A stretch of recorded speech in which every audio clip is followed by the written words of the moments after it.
Hi and welcome to my channel. Now this is a follow-up of a follow-up video.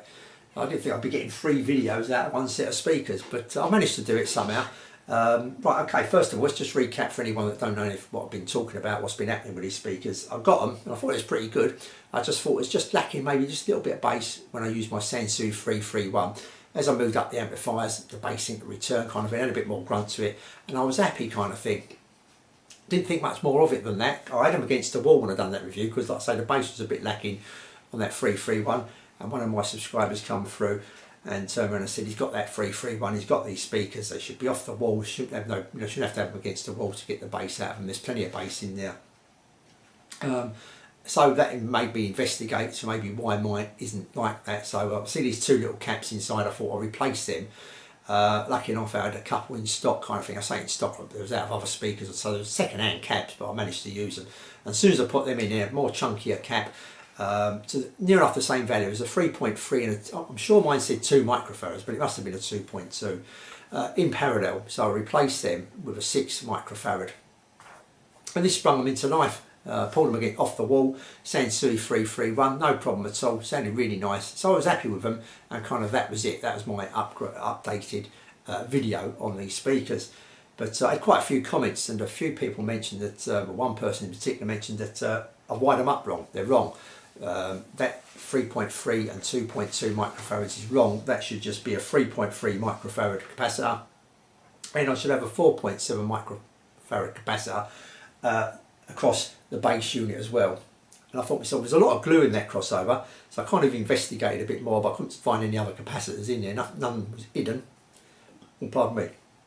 So I went online and went through a few forums and tried to get a few diagrams, etc. So I'm going to stick this diagram up on the screen here. Now the top diagram is my Mission 700 leading edge crossover. This is how mine's wired up.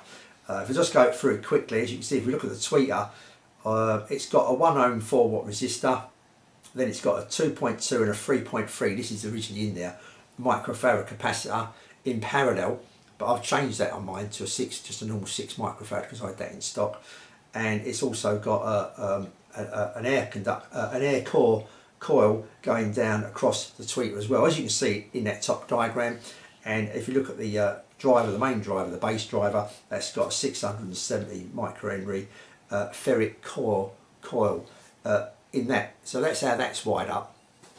Now the reason I'm saying all this is because the person who kind of told me it should be a 4.7 across the base driver and the 3.5 microfarad to the tweeter with 1 watt resistor and the coil across the tweeter, has obviously got ease wired up that way, and he's done a lot of work on it, this particular person. But yeah, so it looks like, I've been hunting around online, etc., so it looks like there's 2 different versions of crossovers for this particular speaker.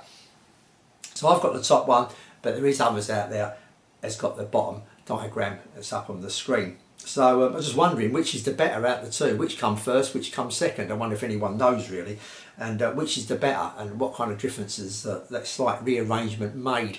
I know nothing about crossovers whatsoever, so I'm not going to try guessing or anything like that. I've got no idea at all, but I know there's some clever people, and people put up comments of how to change this, maybe you should try that, etc. Would know a lot more about it than me, and maybe able to give some insight into why there's 2 different versions of this particular crossover, and maybe which one come first.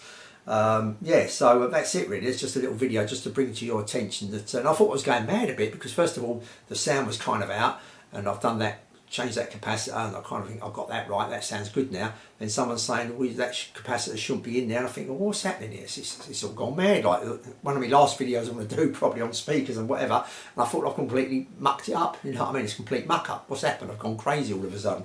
But it seems to be coming to light now that there is 2 different revisions, and quite a bit of difference I suppose in a way between the two crossovers for the same speaker, same set of speakers, just 2 different crossovers. So something must have happened. They must have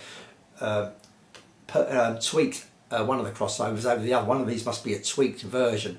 I just wonder out of the 2, because I've got no idea which is the tweaked version, which is the better version. Is it my one that I've got in here, or is it what the others that are out there?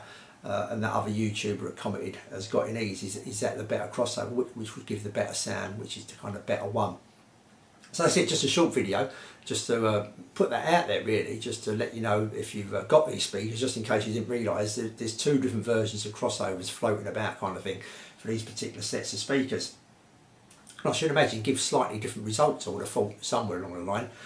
Okay, so that's it, just a very short video just to mention this, and until the next one, I'll say thanks for watching and I'll see you all soon.